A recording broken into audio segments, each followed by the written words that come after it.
much. We really appreciate it. Hang in there with Sure, us. no And problem. we're gonna jump. Well, I know she's in Connecticut actually, but Lynn University is down there in Florida. So we'll actually jump down the East Coast down to Boca Raton, Florida, and Karen Fisher Dickman, who is the Director of Recruitment for the Office of Admissions at Lynn University. Yes. Welcome, and you're up. Thank you so much. I'm so happy to be here tonight to tell you all a little bit more about Lynn and our support program. I know I got to meet a lot of wonderful families at the college fair just about a month ago. So hopefully some of you are on the call tonight and we can reconnect. So like Chris said, my name is Karen Fisher Dickman. I am the Director of Recruitment at Lynn University in Boca Raton, Florida. I specifically work with all of the students that live throughout New England, including the state of Connecticut. So that's sort of the role I play in the admission office, but I am very involved in all aspects of things that are happening on our campus. So specifically tonight, I'm going to talk to you about our academic support program at Lynn. It is called the Institute for Achievement and Learning. We just call it either the Institute or IAL for short, because nobody needs to be saying Institute for Achievement and Learning over and over again. So our program is academic support only. So students are in the same classes, the same majors, the same residence halls as everybody else. It's just going to be extra support outside of the classroom. So what that sort of looks like is going to be one-on-one tutoring every week for each class that the student is in. This is a professional tutor that's hired by the university. It's not an upper class student or a graduate student or something like that. It's it is a tutor that is an expert in their content area, and they are content specific tutors. So if your student is taking a business class, it will be a business tutor. If they're taking a communications class, communications tutor, so on and so forth. And like I said, that is one-on-one professional tutoring.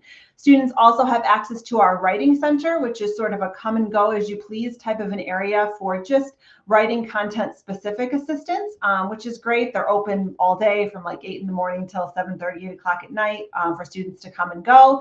They'll also have access to our testing center where they can take any exams in sort of a quiet, distraction-free, they set the mood lighting, make sure the temperature is good, all the things that you need to be able to complete any exams that you might have in a quiet, distraction-free area. We also have some assistive technology available and some things I'll talk about in a second. But last and certainly not least, I think the best part of our program, the backbone to our program, is the one-on-one academic coach. And that's somebody who the student will meet with weekly, one-on-one to kind of go over organizational, structural, time management things, so any of those executive functioning things that students might need. But I feel like those coaches do such a good job and they get to know the students so well that they sort of become a catch-all for everything that is Lynn University and kind of can assist in any way, shape, or form. Again, our academic coaches are full-time professional employees of the university. This is their only job that they have. They have a master's degree or higher in their specific area. They're all certified by the National Coaching Federation. So very qualified members of our campus to meet each week with your students. So the goal of our program is for students to transition out over the 4 years. It's not to say that we don't have students that stay all 4 years, because we absolutely do, but kind of giving you the students the tools that they need to be successful. And then we also have our student accessibility office that works with any students who might have specific accommodations that they are going to need for their classes, whether that be extended test time or, specific space in class to sit or things like that. They'll work with your students. Enter the meeting pin followed by the. So there is that available for students as well. I will say about 20% of our students are enrolled in the academic support program, so quite a few, but definitely not everybody. Our program has been around for over 30 years, so it's extremely well established and well known. So I think we're doing a really great job in that respect. So if your student is interested in applying for our program, if they fill out their application, we're on the Common App. They simply check yes or no to the question of I'm interested in academic support at Lynn, and if they are, they'll receive an email about 24 hours after they submit their application just to fill out a questionnaire to let us know that they are in fact interested in our support program. If the student is accepted to Lynn, they're accepted to the support program. So if they're interested. So it's a pretty easy process for students. There's no separate application, interview, anything like that. So we make the process really easy and really convenient for your student.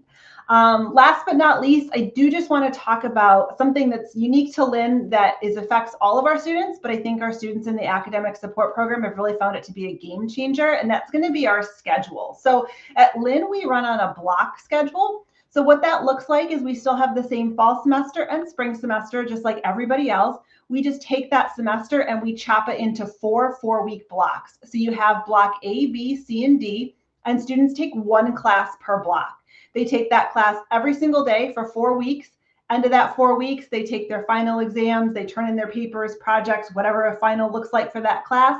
They wrap that class up and then they move on to the next one. So gone are the days of, oh my God, I'm so stressed out. I have 2 tests and a quiz all this week, because they're only ever having to focus on 1 class at a time. Now, they are definitely busy because they cover an entire semester's worth of work in 4 weeks, but because that's all they have to focus on academically, it's really great. The class blocks are 2.5 hours long, so it still gives the student plenty of time to get their coaching and their tutoring and be parts of clubs and play sports and all the things that go into, a college I guess, situation. So it's definitely great. It's a program that we started about 4 years ago, but it's new, it's unique. They still get the same amount of credits every semester. It's just broken down a little bit differently. And like I said, that is the schedule for all Lynn students, whether they're in the support program or not. But like I said, I think for our students in the Institute, in the support program, it truly has been a game changer. So I'm more than happy to answer any questions about Lynn, our program, academic support, at any point in time,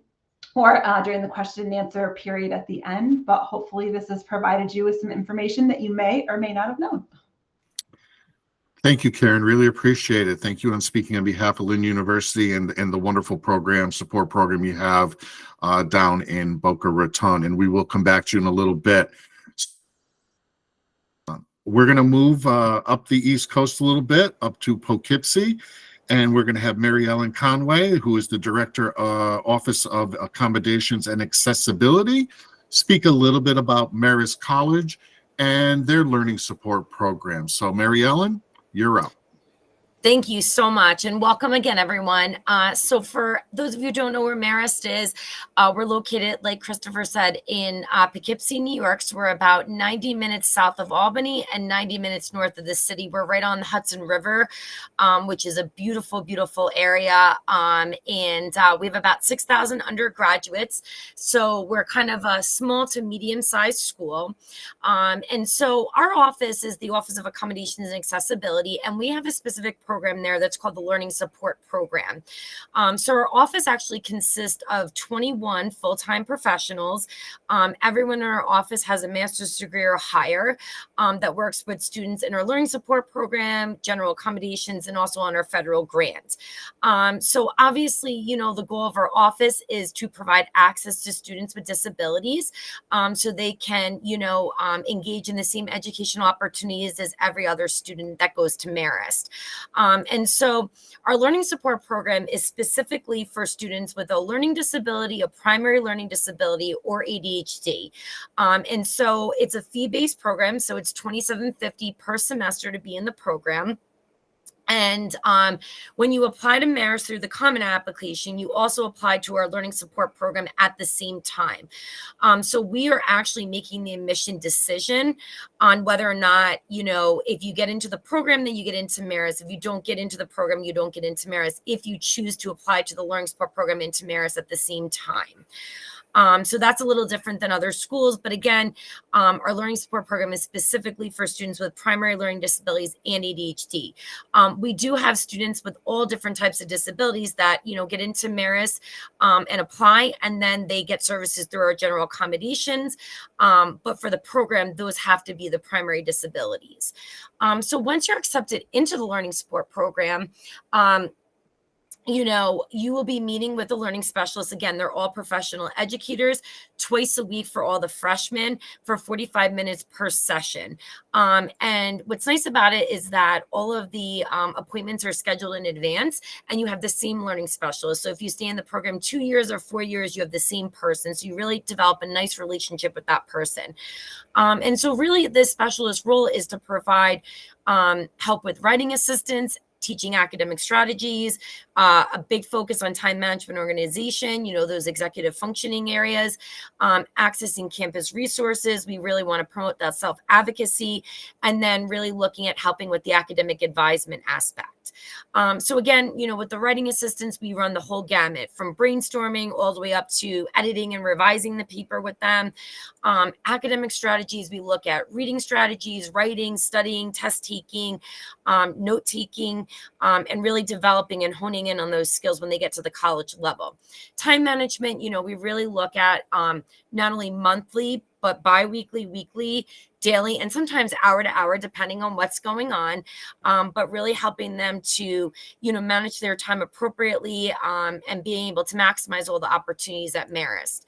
And then in terms of campus resources, just like all the other campuses here, we have tons of resources. We have a writing center. We have an academic learning center. Students in our program are entitled to get a peer tutor for any of their courses. New to our program this year is that we actually have a professional writing tutor that's actually stationed in our office. So students can go see that person twice a week if they want, instead of going to the writing center. But we also encourage them to go to the writing center as well. Again, like I talked about, the self-advocacy and that academic advisement, students who are accepted into our program during their freshman year, they get to move in a couple of days earlier to campus. And we have a program that's called Achievement, Involvement, and Mentorship. It's such a mouthful, but AIM.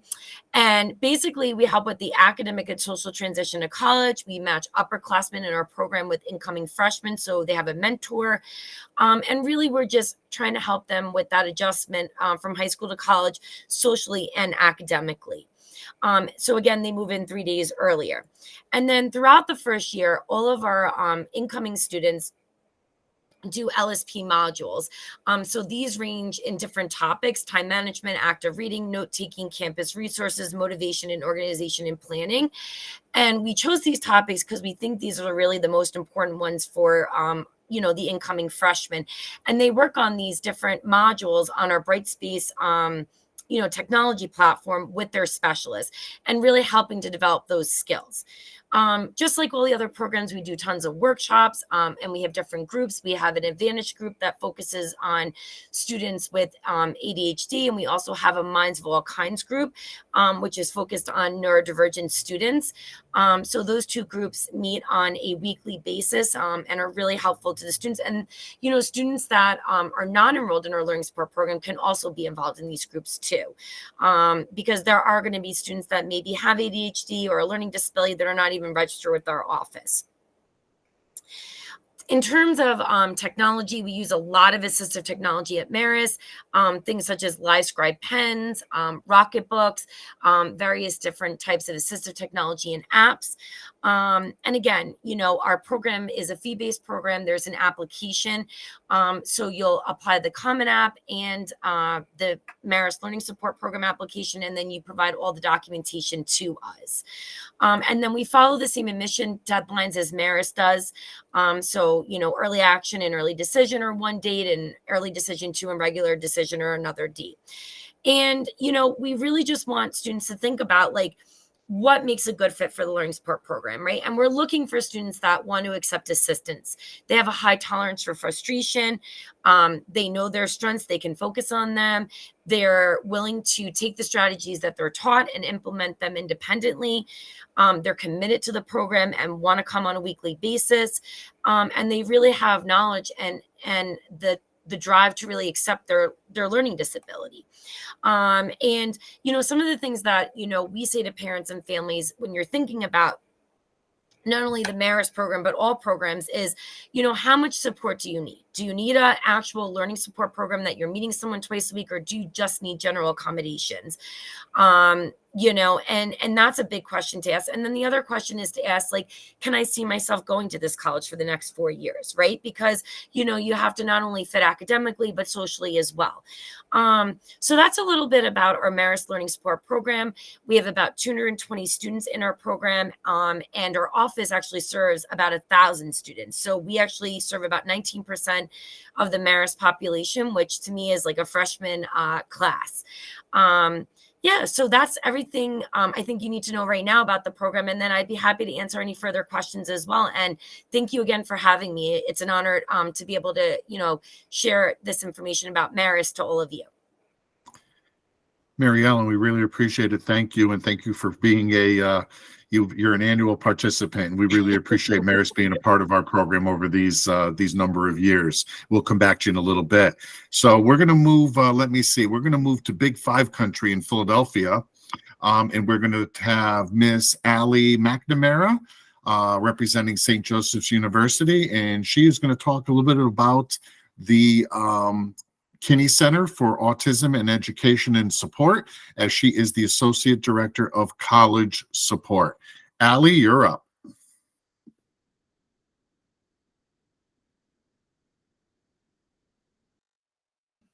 Allie, hello. I think we lost her for a second, Chris. Okay. So I think what we'll do, Allie, will come back to you. So sorry, that was the worst timing ever for something to cut out. I was concerned. We were like, where did Allie go? But anyways, Allie, Allie's representing St. Joseph's University and the Kinney Center. And Allie, we are very excited to hear about the wonderful things that both you and the program are doing for students with special needs at St. Joseph's University. You're up. Absolutely. Thanks for having me. Sorry, I was trying to share my screen to show a slide, but that's what cut me out of this Google Meet. So I won't share my screen, but I will put some stuff in the chat for people to save and utilize. Like Christopher said, I'm Allie. I'm from our Aspire program, which is at St. Joseph's University. We are an autism-specific support program for students at St. Joe's. So our program is intended for matriculated students. So students do apply to the university just as any other student, and then they also apply to our program. We encourage people doing that at the same time, but they are separate applications. And we do require uploading some documentation or sending us some documentation of what types of supports students have received in high school. Our support really centers around a couple of different areas. So students in our program are assigned a case manager. That's one of our full-time professional staff. We're currently a team of 7, about to be a team of 8. We have 70 students in the program. So our full-time case managers carry a caseload of no more than 15. And then we have some smaller caseloads here and there for other positions. In case management, students are really working for about an hour each week to go through executive functioning, time management, organization, socialization. We are helping students kind of manage all of the things that come with being a college student. So managing deadlines, due dates, attending meetings, making sure your Google Calendar is up to date, making sure you're on track with everything. We're helping students get connected to other support services. So things like the tutoring center, writing center. We are outside of our disability services office, but we do work closely with them. So we are helping students to access those academic accommodations. We are communicating with a student's faculty. So we do have collaboration with a student's faculty, as well as we do have collaboration with family as well. We, take a really collaborative approach to supporting a student. So any sort of support services that a student is getting in addition to our program, we want to make sure that that's collaborative and helpful, kind of like a team for the student. So in addition to case management, students have a peer mentor for their first 2 years. And then we do encourage students to become a mentor after that. So it's not required, but we do encourage it as a leadership opportunity. Students and their mentor meet up for about an hour each week just to kind of do something fun. Could be getting dinner, going to a sporting event, going to play video games. We do have an esports lab on campus. It's really popular. We do larger peer mentoring events. So we do a monthly large event for everyone, movie night, game night. We just did a Smash Brothers tournament. It was really fun. And then we do some smaller events. We do weekly dinners led by either mentors or graduate students, just kind of a casual get together with each other in the dining hall. In addition to the peer mentoring, students attend a skills class for their first 2 years. So that's an hour a week group meeting. Our first years get a college success skills class. So it's the things that are helpful to learn your first year of college that no one ever explains to anyone. Like, how do I not spend all my money before the semester ends and I come home with 13 cents in my bank account? Or where's the tutoring center? And like, how do I make an appointment? And who do I go for what sort of issue? We also talk about relationships. So we talk about, how to form relationships at college, how to understand boundaries, things like that. Our second year students get a career readiness course. So really, career exploration, resume writing, LinkedIn profile, so that by the end of their sophomore year, students are ready to be applying for jobs and internships. We do have an employment specialist on our team who has created partnerships with companies and organizations who have neurodiversity at work initiatives to have placements for students. So we connect them with the employer. We can provide support during those internships, both directly to the student, but also to the employer. So we do a lot of training and consultation for employers, faculty, staff, other colleges and universities. So we do a lot of training as well to really help support students. And then we have students do a study hall requirement each week. It's boring, but helpful. We do also have a supported residence hall option for students. So that's something new within the past 2 years. Students are welcome to live in any of the residence halls on campus, or they're welcome to commute from a family home. We opened our supported residence hall 2 years ago with the intention of providing an option for students who, one, might be looking for a different environment than your standard big residence hall. It's a campus house. So it's a little bit quieter, a little bit more small community based. And we're doing additional programming with students, additional social programming, community building, and working on independent living skills as well. We do, like I said, have an application. So we encourage people to do that at the same time as their St. Joe's application. There is a fee for our program. So we are fee-based, which is $4,000 per semester, or $8,000 per year. But then if you do summer, winter, there's a charge for that as well. We are approved in PA for the Office of Vocational Rehabilitation and are working hard to figure that out in other states, because we do have a lot of students who come from other states. So we are definitely open to figuring that out where you are coming from, if we can try. We also have some scholarship availability for that fee for students who are not vocational rehabilitation eligible. I think that's everything I had. So I'm happy to answer any questions when we get to that part, and I will put some of our info in the chat for everyone to keep. So Allie, since you're a newcomer to our panel, we really appreciate you being here and really sharing some just awesome information about the Aspire program down at St. Joseph's University. How long has the program been in existence? So this is our 12th year of the program. So we've been around for a pretty long time, and we have 70 students in the program and continue to grow. So we expect to continue growing probably significantly. That's why our team has grown too. So I've been there for 4.5 years, and we've grown from a team of 3 with 28 students to a team of 7 with 70 students. And you said that the supported residence program is about 2 years? Yes, this is our second year. And how many students are in your supported residence program? So we have 12 this year, and we had 13 last year. So it is small, community-based, and students have reported really enjoying that kind of alternate option to a couple hundred people, big residence hall. So the rest, or the majority of the rest, are in regular residence halls unless they're a commuting student? Correct. Yep. And some people want that, right? Some people want that traditional experience. They want to be with a lot of people, and some people really do not. So we try to offer options and find something that works for everyone. Okay, Allie, thank you. We'll come back to you in a little bit. Thank you. So we're going to move right up, a stone's throw from Greenwich to the State University of New York in Purchase, and Allie Campo Carmen has also been a mainstay to our panel over the years.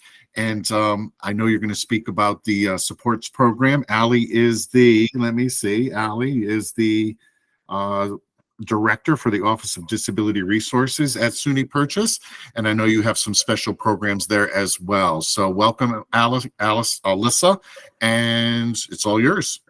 Thank you so much. And just for like clarification purposes, in case anyone's looking on the website, I now go by Alyssa McCarthy. So Campo Carmen's my maiden name. Sorry for the confusion. It was the Google sign in.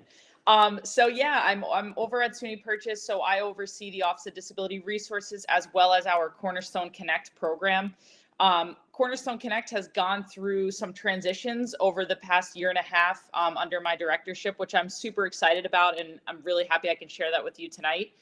So our program was previously known for serving students on the autism spectrum, but as we've seen the impacts that the pandemic has had on our student population as a whole, we have expanded to now serve students with and without disabilities. So our program is open to any student that feels that they need support with executive functioning, whether it be in the social setting, the academic realm, or both. So first and foremost, I want to say that our process is that students should get into Purchase College on their own merit. And once they're in, then they can apply to Cornerstone Connect. We do that because we really want students to be choosing Purchase because it's the right fit for them. Our program, while it offers a ton of support and opportunities to connect each week, it's very much student driven, and it's pretty much what the student makes of it. So the components, the primary component is a 45-minute session with a professional learning specialist each week.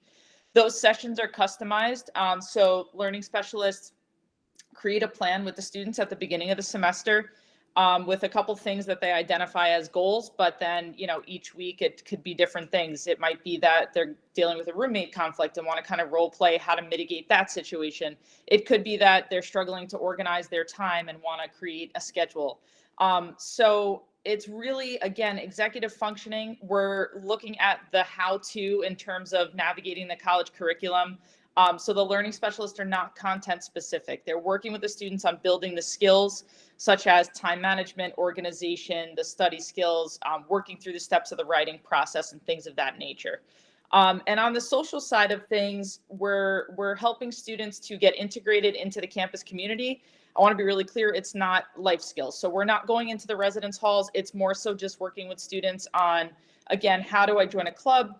How do I make a friend? How do I keep a conversation flowing? Things of that nature.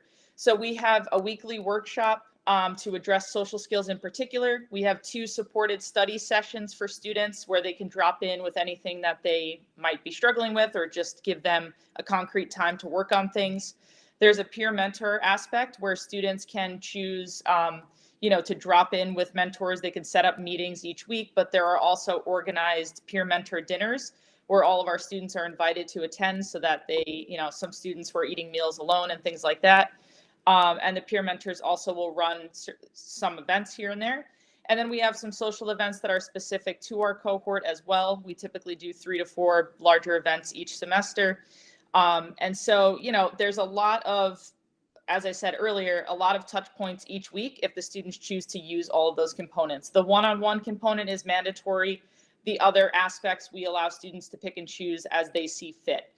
So it's really important that students that are applying to Cornerstone Connect are really self-motivated. We, of course, will work with them on building their independent skills and their self-advocacy skills, but we want them to want to be there. We partner with career development too to work through, those aspects of kind of building the resume, how to dress for an interview, what are some questions to expect, things like that as time goes on. So, it's a pretty comprehensive program, at least in my opinion.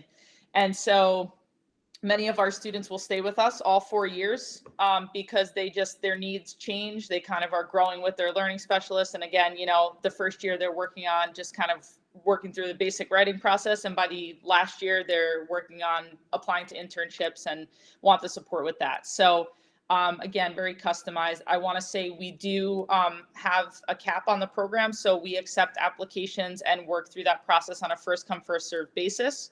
And then we move to a wait list. At this point, we've been pretty lucky where if we've had a wait list, it's been quite small. But I would encourage people to, as soon as they get their acceptance to purchase and decide that this is the place for them, that they put that application in for Cornerstone Connect as soon as possible. So I think I'll leave it there for now, and again, be happy to answer questions later on. So, Alyssa, the Cornerstone program is at capacity?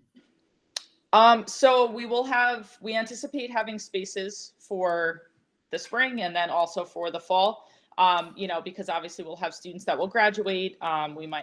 We hope we don't have students that transfer or anything, but we also might have students that don't need us anymore because they're feeling good with their skill set. So it's tough to give like an exact number of what that will look like, but we certainly do anticipate that we will have openings. Okay. So I'm sorry if I made it seem otherwise. And I did forget to say that it is a fee-based program. So the fee is $2,950 per semester. Okay, we really appreciate it. Hang in there with Thank you. us. All right, we will come back to you. So we're going to have Mr. Ben Briskin, who is the Marketing and Special Programs Coordinator at the University of Connecticut. And he's going to talk a little about UConn and the various support programs that they have up at stores and throughout Connecticut. Ben, are you on board? I am on board, and I appreciate the introduction there. Again, thank you for having me tonight. My name's Ben, as was said. I'm with the Beyond Access program here specifically at the University of Connecticut. So we are housed within our Center for Students with Disabilities, which of course, like many other programs I've shared, is UConn's center for any students with disabilities who are looking to register and get access to accommodations or other services or supports that they might need during their time here at UConn. Where the Beyond Access program sort of comes into play is for students who are looking for a little more of consistent and weekly support. And so what the Beyond Access program is, like some other programs we've shared as well, it is a fee-based program where students are signing up to work with a strategy instructor from our program for anywhere from 1 to 3 hours per week for the whole semester. When I say strategy instructor, all of our strategy instructors are graduate students here at the University of Connecticut, usually studying in related fields such as school psychology, social work, education, fields like that. All graduate students who are, again, the strategy instructors for our program, they are undergo training here at the Center for Students with Disabilities to be before they start working with the students in our program. And so students who are interested in participating in the Beyond Access program, they first are applying it to UConn. Like some other schools have said recently, the Beyond Access application is separate from the application to get into UConn. So the process always starts with students applying into UConn first and foremost. Once they are accepted into UConn and again are deciding that they are going to come to UConn, they would then fill out an application for the Beyond Access program. Our Beyond Access program application is not competitive. It is merely stating interest in the program and telling us a little bit more about each student and some of the things that may have worked for them in the past, some areas they're identifying might need some support in college and other relevant information and documentation. And again, then we take that into consideration when we are matching students who are applying to the program up with strategy instructors. We currently do not have a cap or a limit on the students that we're serving. When we do have all the strategy instructors currently matched up with students who are interested in participating in the program, we do have a wait list, and then we look to hire more strategy instructors on an as-need basis. As for the actual program itself, similar, again, to what some other people have shared here tonight, it is open both to students who are students with disabilities who are registered with our center, but also to all UConn students as a whole. In terms of what we're actually doing in our meetings, that is very, very student-driven. And so students will come in to the Beyond Access program in a place where they maybe have identified different things that they might want to work on, and it's our job to sort of match their personalized goals to sort of like individualized instruction, working one-on-one with the students in our weekly meetings. So some students will come in and again, they will want to work on executive functioning skills or having assistance with keeping up with time management, organization, or whatever it might be. Some students are looking more for academic strategies, and so we'll work depending on what their specific area that they feel like they need some assistance with. We'll work on academic strategies. Other students bring in social goals to the program in terms of getting more involved on campus, debriefing about social interactions, making more friends. Some students bring in career goals to our program in terms of finding internships or looking for jobs or getting their application materials ready. And again, sometimes it's simply just the life of a UConn student, right? So whether it's navigating our online learning platforms, registering for housing, picking future classes, whatever it might be, we're sort of, we're a strategy instructor. Our strategy instructors work on the personalized goals of each student, but they're also open to, whatever might be coming up because, as we know, things happen for students, and sometimes whatever's on the student's mind is what they want to work on in our weekly meetings. So we have all those available for what we do in terms of the weekly meetings with the strategy instructor. Again, it'll be the same strategy instructor for the whole semester. The weekly meetings will stay the same the whole semester. We find that that gives the strategy instructor and the student a time to form that relationship and get comfortable in their meetings together. And then again, should the student want to choose to continue with the Beyond Access program, they will be allowed to continue on with their strategy instructor as long as that's works for both sides and as long as the student decides to remain in the program itself. Right now, for the number of students that we have in the Beyond Access program, it's a little above 90. So we're currently serving around 90 students. We have 7 and soon to be 8 strategy instructors who work with each of the students, in addition to myself. And again, I'm the marketing and special programs coordinator, and then the director of our program as well, Allison Knight. In addition to sort of like the meetings, which are the main component of the Beyond Access program, we also offer a couple of other things additionally to provide support for students who might be interested. We offer study halls that we host here at our center for students who want a quiet space to come study, where they can check in with a strategy instructor and get some work done. We offer a weekly support group that we call Husky Hangout. It's usually on Fridays, where students can first come and in the beginning of the semester, they'll vote on a certain number of topics that they want to cover. So that could be self-advocacy, that could be application materials for applying for jobs, that could be debriefing about social skills, whatever it might be. And so the first half of that support social group will be sort of going over the topic for that week. The second half will be more about interacting with other people in the group. We also offer different social events throughout the course of the semester that each of the strategy instructors will come up with to make sure that we are also offering different events. Sometimes they're centered around sports. Obviously we're known for our basketball here. Sometimes they're centered around a lot of other things that strategy instructors are interested in. And of course, we take student feedback into account as well. Lastly, the last sort of thing I can share on is we also have an individualized transition program before the start of the fall semester that we run adjacently to the Beyond Access program. We call that UConn GPS. It's essentially a pre-semester transition support program where it's 4 days the week before the fall semester begins each year. During those 4 days, the students are moving into their actual residence halls where they'll be living on campus. They're getting to meet a smaller group of students who they can participate in the program with. We'll get them familiar with campus. We'll take them on individualized classroom tours. We'll focus on building some connections with their peers and getting comfortable on campus ahead of time before the semester starts. We'll have some workshops on things like college expectations, academics, strategy skills, time management, organization, basically just getting them ready for the start of the semester. And so that's something we offer adjacently to the Beyond Access program. Students who sign up for UConn GPS can also then end up participating in Beyond Access as well. So I know we're running a little bit late on time, and I'm happy to answer any questions as we move on to the next portion of this here tonight. So Ben, before we move on, a question for you. The programs and supports that you offer at stores, your stores campus, are those same types of supports available at your satellite schools throughout Connecticut? Yeah, that's a great question. So we are primarily based out of stores. We do operate Beyond Access in different capacities depending on the branch campuses. Currently, we have access and we have students that we're working with on Avery Point campus, on the Stanford campus, and on the Hartford campus. It obviously is, primarily most of the strategy instructors are housed in stores. And as the populations are growing at those other branch campuses as well, we're looking to increase the work that we're doing there too. Okay, thank you. Really appreciate that. I know that we have a lot of folks and a lot of students that do apply to UConn and attend either stores or the Stanford campus, and I know that's a question that's come up. So I really appreciate that. Thank you. So I'm going to ask a couple of questions, and then the last 10 minutes or so, we're going to open it up to the chat. And if anyone, any family out there, parent, student, wants to put a question in the chat, please feel free to do so. But I'm going to ask a couple of questions before we move on, and I'm just going to kind of jump around here a little bit. I'm going to ask, let me see. I'm going to ask Alyssa McCarthy. Can you just talk a little bit about the role of the parent in this whole process? Sure. So the work that we do really is directly with the student. We're trying, as Purchase College as a whole, the expectation is that all of the work we do within all of our offices and in the classrooms is done directly with the students. So we follow that same model.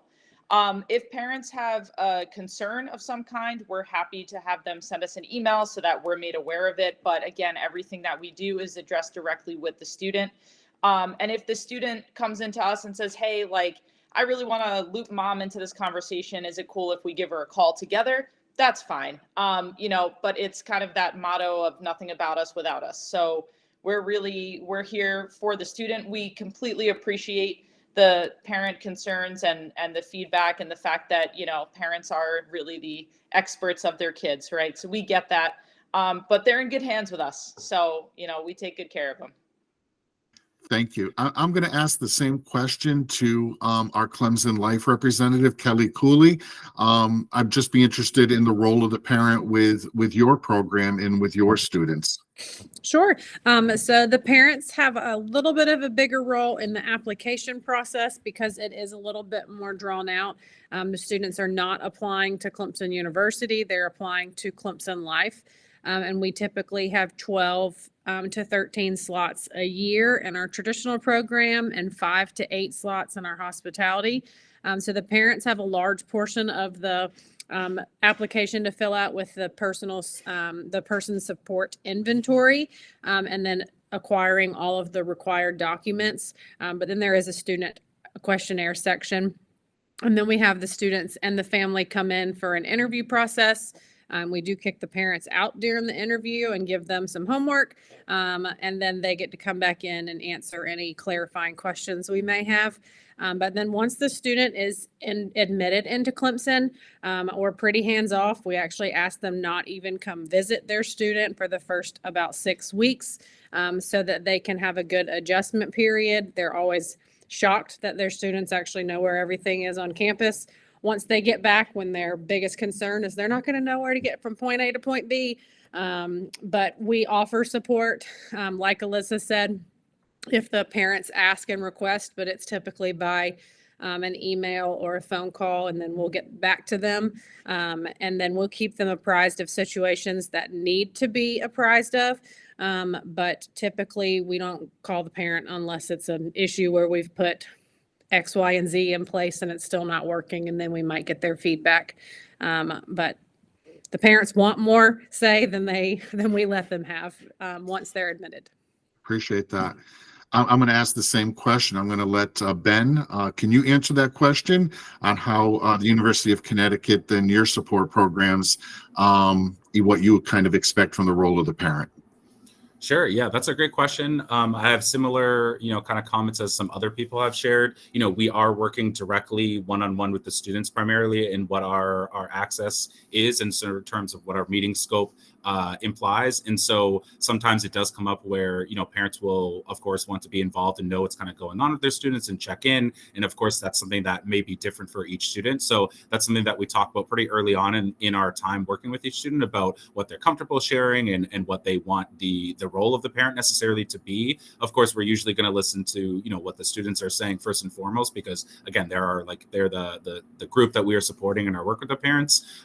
We do try to also offer sort of like a parent track, maybe not track is the right word, but a parent sort of workshop at the beginning of each year where parents of students who are signing up for the Beyond Access program can come sort of for a virtual session with either myself or the director of our program, and they can kind of learn a little bit more about, again, like what Beyond Access program entails, what some of the responsibilities of the students are, what the parents can then expect. And so obviously we understand it is a transition from, maybe the student living at home or being close to that support network to being here at UConn. But generally, the way we kind of go about it is we're first and foremost, supporting the students in their meeting with us and making sure we are checking with them in terms of what they are comfortable with. And then as far as everything else goes from there, it's sort of individualized to what's going to work best for each student.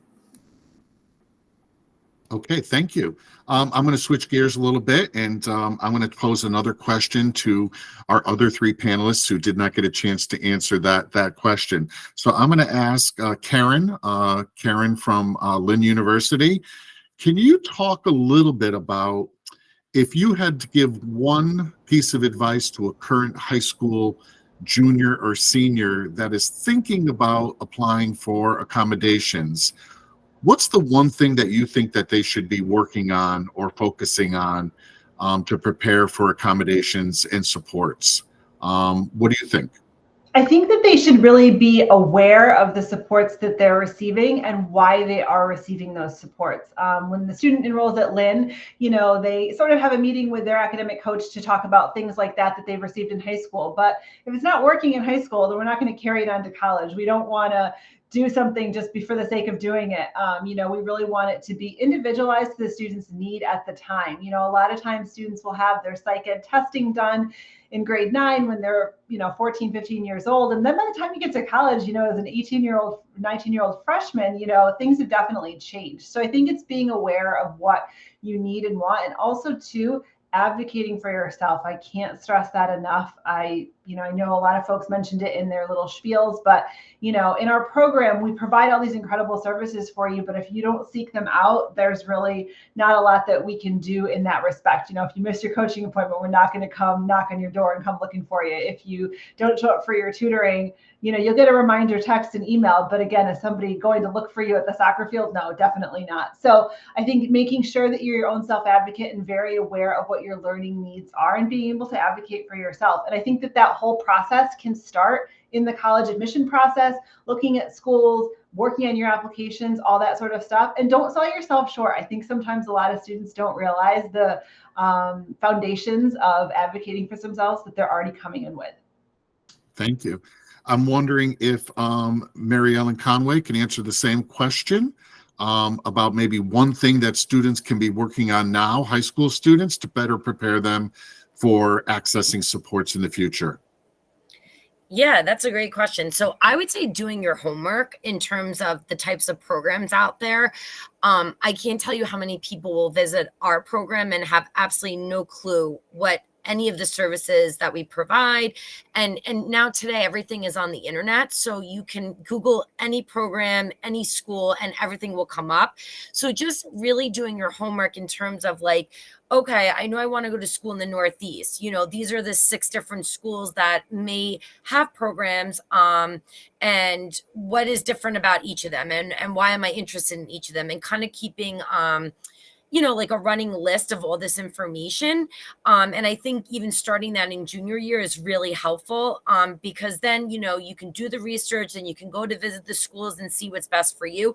And then also, just thinking about the level of support you need, because some schools are going to have, like many of us on this call, programs, and then some schools are just going to have general accommodations. So knowing, what kind of support am I getting in high school and how much support am I going to need in college, right? Like, because, 2 students can have a learning disability or ADHD. One might need a lot more support than the other. And so it's really important just to identify for yourself, what type of level of support do you need? What are you currently getting and what are you going to need in college? And then, doing the homework on the different types of programs and services that are out there. And you've already checked off the box because you came to this Zoom or webinar tonight. So you're doing your homework. That's great. Appreciate that. Thank you. Allie, I would like the same question for you in terms of St. Joseph's University and the Aspire program. Maybe one thing that a student who's interested in your program or in terms of any program, what they should be working on right now in high school, whether they be a junior or a senior. Sure. So there's so much that students can start working on now, even freshmen in high school, right? So thinking about those independent living skills that you'll need in college, laundry, taking care of your own meals, making sure you're keeping on track with medication. What medications do you take? How often do you take them? How often do they need to be refilled? There are so many great tools out there to help individuals. There's different types of, thinking about medication. There's different types of pill organizers that have timers and can even notify a parent or a caregiver if you haven't opened it that day, right? Which I think is super cool.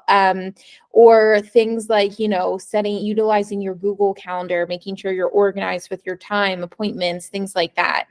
I think that while, of course, mom and dad can do a lot of those things for students right now, any sort of opportunity for students to be involved in those activities is just going to be really helpful. Nothing makes me more sad than, it's the first week of college and I'm like, you've worn that shirt 3 days in a row. Like, is something wrong? And they're like, I never learned how to do laundry. And I'm like, okay, like we can totally walk through it and talk about it. And, we can watch a video about it. And, it's not impossible to just put everything in, put it on cold and throw a Tide Pod in there. And that's good enough. Right. But, I don't want to see students coming and having or not having some of those really kind of basic skills. The other thing I would just recommend is, like everyone else has said, just making sure you're aware of what type of supports you've been receiving and what types of supports would be available to you at the college level. And another thing I think is really important when considering colleges and college programs is, what do you want to do for a career, right? Because I, have so many students who come, they've gone through even a year of college and they, say that they really want to work in a trade. Right. And I'm like, boy, you could have done that in a totally different way and not spent all this money on college. Right. And, if that's what's meaningful to you and that's what you're going to be successful in, then totally do that. Right. So explore not only college programs, obviously this is a college support panel, but that there's lots of different things out there for people. I will add that we do called a College Bound Retreat. It's a webinar that is usually done in the summer. It's like a 2-day, 2 hours each day, intended for any high school student who's thinking about college. And I'll put the link in the chat. So we go through all of those types of things of what supports are available to you at college, what supports might you be receiving in high school that either are or not available. And then what would be important for you to start working on now. And then there's a socialization aspect to talk to some of our current students. So we don't have a date planned yet for this summer coming up, but we will hopefully soon. If you can forward that to me when you have that, I'd really appreciate it. So I'm going to ask one more question to each of you, and I'm really looking for a very brief answer. And then for the last 5 minutes or so, we'll open it up if anyone has any questions from our audience, or again, the chat is there. If anyone, I know people have been putting things in the chat. If you have questions, put them in the chat and our panelists will do their best to answer, but make this brief. So I'm going to go in backwards order here. So for everyone, and starting with Ben at UConn, the most unique thing about your support program? All right. Doing my best to keep it brief here. I would say that the fact that the strategy instructors are graduate students working with the students in our program is a little bit different, but we do that so that they can more easily form trust and relationships with the students that they're working with and provide a sort of current student experience to the participants in the Beyond Access program. Thank you. Alyssa? I was hoping I'd have more time for this one. This is really tough. I thought that it was unique that we opened up to students that are identifying with and without disabilities, but I know some of my colleagues on here have that as well. But for just a little fun fact, we're having an ugly sweater Taylor Swift party in a couple of weeks for our program. So I think that's pretty unique to combine the two. I love it. Thank you. Super. Allie? I think our most unique is our supported residence hall. That's kind of a new venture for us and not super common. So I think that's definitely unique about our program. Thank you. Mary Ellen? I would say probably our AIM program, that 3-day transition program. They get to move in a little bit earlier and learn the transition from high school to college. Thank you. Karen, Lynn University? So we offer a menu of services at Lynn. So essentially what it is everything offered in our comprehensive fee-based program. So everything in the IAL program offered in a la carte type of a menu. So maybe your student only needs tutoring and not the coaching, or vice versa. And it's something that's really nice for students who are trying to transition themselves out of the full support program. They can kind of transition slowly without having to go cold turkey. It's also a great option for students who might be coming from high school who are like, you know what, I don't need support services. I can do this on my own. But as a parent, you're kind of like, oh, I don't know if we're ready for that. So easing in via the menu of services is a nice option too. Okay, now Kelly, you've had the longest time to think about this, so we're really looking for something profound. How about Clemson Life? Awesome. Yeah. So I really think that it's how just the Clemson, not just Clemson University, but the city of Clemson really has taken in Clemson Life and provides an authentic experience for our students between their coursework, the different inclusive activities that our students can participate in socially, to the employment. We have 57 business partners within the small city of Clemson that are willing to take in and pay our students, and just how the whole city has really just taken in our program and run with it. Thank you. Super. So I'm going to open this up for about 5 minutes. If anyone out in the audience has any questions for any one of our presenters, now's a good time. You could either jump on. Okay, we have somebody. Sure. Go ahead, David. Hi, Chris. Can you hear me? Yes, we can hear you. Great. So, my daughter is kind of in line with the program that Karen Fisher and Lynn was talking about in terms of accommodations and support. The reason for my question is we've had some family friends who went through the process, not at Lynn or not at any of the schools, a couple of years ago. And the representation from the university was they would provide, the accommodations and the support. The daughter ended up enrolling at the school, and what they were told versus what's been delivered has not matched. So they've had to go out and hire consultants and tutors and stuff like that. What kind of advice would the panel give us to sort of do the next layer of due diligence rather than just sort of taking the school at face value? I mean, how much can you really peel back the onion to understand what has been the level of support that they have provided? Because obviously you can't really reach out to those students. Anyone from the panel, jump in. So I think going back to what I think it was Mary Ellen might have said is doing your research. There are so many different levels of support programs out there. So kind of knowing what type of a program is going to suit your student best. I also can't stress enough, if at all possible, go and visit the university, because you'll be able to get an in-depth look as to what the facilities look like, perhaps sit down and talk with somebody who's specifically affiliated with whatever type of support program that they offer. I think if you're hearing it straight from the horse's mouth, and I can say this because I work in admissions, I know everything about the program because I've worked at Lynn for a really long time, but I think that you really want to hear the nitty-gritty. How's this going to be for my student from the people who are working in the support program? And they're all incredible folks. And we all at the same time are on the same team. We want to find successful students who are going to be successful students at our universities. And then at the end of the day, ultimately alums of our university. So I think going to visit, if at all possible, and any type of session, whether it's in person or virtual, that is run by the support program, again, is going to be the place I think where you're going to get the most bang for your buck in terms of like the specifics day-to-day nitty-gritty. And then I just want to jump in from like the accommodation standpoint. So, under the law, we all provide accommodations, or I shouldn't speak for us all, but like the ones who work in disability resources, right? We're providing accommodations under ADA. And so we're working within legal parameters. And all of that work that we do to come up with accommodation plans in college is all on an individualized basis. So I would kind of have my guard up if you go somewhere and an office promises you a list of accommodations, because it just kind of doesn't work like that. And I've heard people do it before. So everything really is case by case. And again, like if you're being told otherwise, like we can provide you this, this, this, this, and this, I would I would look a little more into that. Thank you. Anyone else would like to try to answer that question, unless there's another question from the audience? I think we had a question. Christine had a question about, like a summary of all the different programs, and I think we provided some websites. I think College was one of them. Was that right?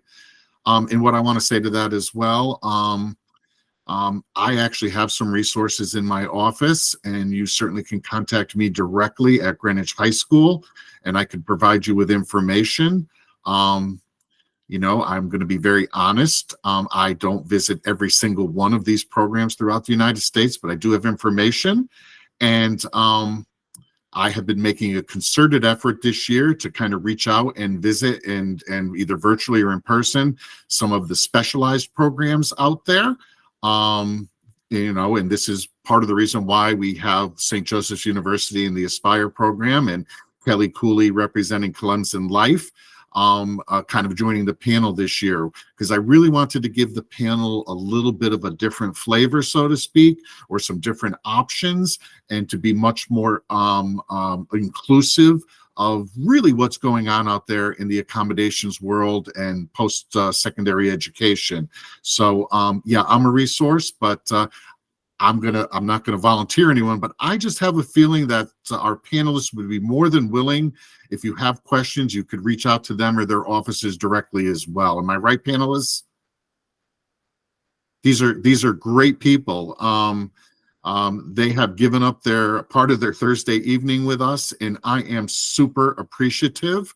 And the one thing to really remember, that I'm going to kind of close this and try to close this, we have 6 wonderful universities that are represented here tonight, but this panel is not really meant for you to, as a parent or a student, to say, are you interested in attending or enrolling or applying to one of these universities?